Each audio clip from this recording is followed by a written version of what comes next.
পাপ তোমরা যারা সিজদা করো না।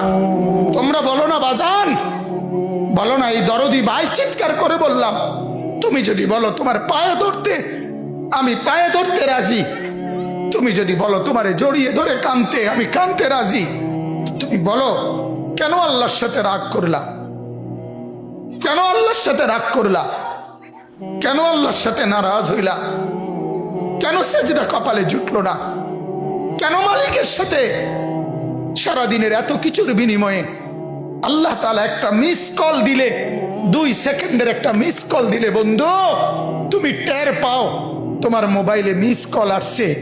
এত বড় মসজিদে 6টা মাইকের হরন দিয়া আল্লাহু আকবার বলে তোমারে ডাক দেয়, তোমার একটাবারও কানে লাগে না, বিবেকে লাগে না। তোর মতো শক্ত ডাকাত, তোর মতো পাষাণ বেটার কে হইতে পারে? বেটা কথা বলেন না কেন? তুই ডাকাত, কত বড় ডাকাত। ওয়ায়াউমা তাকুমুস সাআতু ইউবলিসুল মুজরিমুন। আল্লাহ তাআলা বলেন যখন হাসরের মাঠ কায়েম হবে, হাসরের মাঠ যখন কায়েম হবে, নাফরমানরা, পাপীরা, সমস্ত অপরাধীরা হাসরের মাঠের দৃশ্য এক নজর চতুর্দিক দেখার পর, অবস্থাটা উপলব্ধি করার পরই ইউবলিসুল মুজরিমুন, আল্লাহ বলে সব পাপীরা একেবারে ভেবাচেকা, একেবারে এলোমেলো, অস্থির, পেরেশান হয়ে যাবে। হায় এখন কি হবে? এখন কি হবে? হাসরের ময়দানে দাঁড়িয়ে দেখবে আল্লাহ নবী সাল্লাল্লাহু আলাইহি সাল্লাম বলেন 2টা কদম, শুধুমাত্র 2 পাও রাখা যায় যতটুকু জায়গা।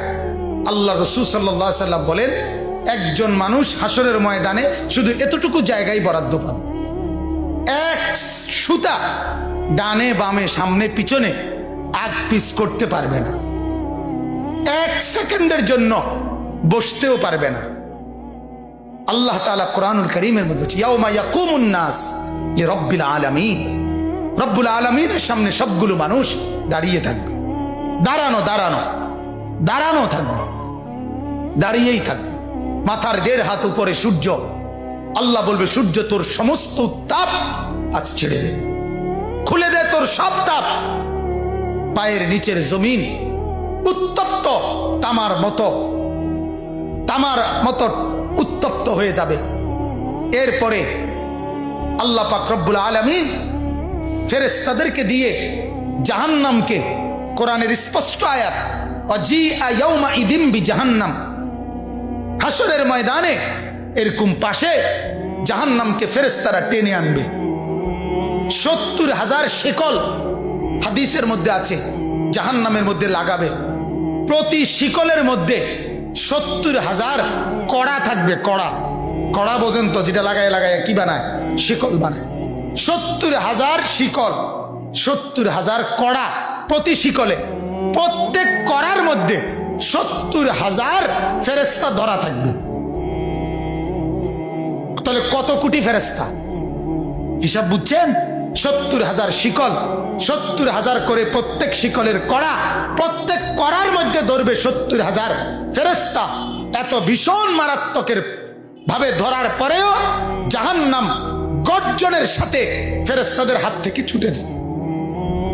আল্লাহ তাআলা বলেন এই ভয়ঙ্কর দৃশ্য দেখার পরে গোটা হাসরের মাঠে পাপী নাফরমানরা নিরাশ হয়ে যাবে, পেরেশান হয়ে যাবে।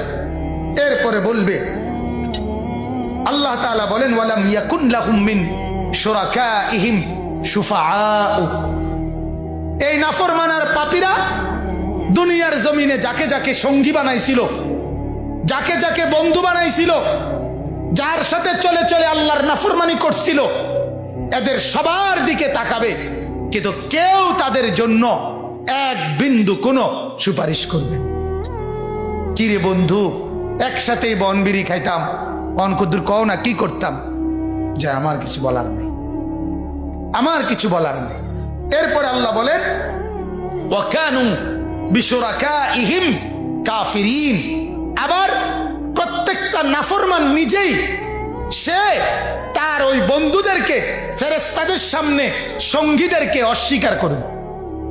প্রথম তো তাকাবে, যখন দেখবে কেউ কোনো সহযোগিতাকারী নাই, ফেরেশতাদের সামনে যখন জিজ্ঞেস করবে, কোরআনে আছে উহশুরুল্লাযীনা যালামু ওয়া আজওয়াজাহুম, আল্লাহ ফেরেশতাদেরকে বলবে প্রত্যেকটা পাপী এবং তাকে পাপ কাজে যারা যারা সহযোগিতা করেছে তাদেরকে সহ একত্র করো। তখন ফেরেশতা যখন জিজ্ঞেস করবে তোর এই অপরাধের সঙ্গী ছিল কে বল, তখন ওই নাফরমান বলবে আমি কাউকে চিনি না, আমার সাথে কেউ ছিল না, কেউ ছিল না। আল্লাহ বলে ওই সঙ্গী তাকে অস্বীকার করবে, সে সঙ্গীকে অস্বীকার, কেউ কারোর জন্য থাকবে না, কেউ কারোর জন্য থাকবে।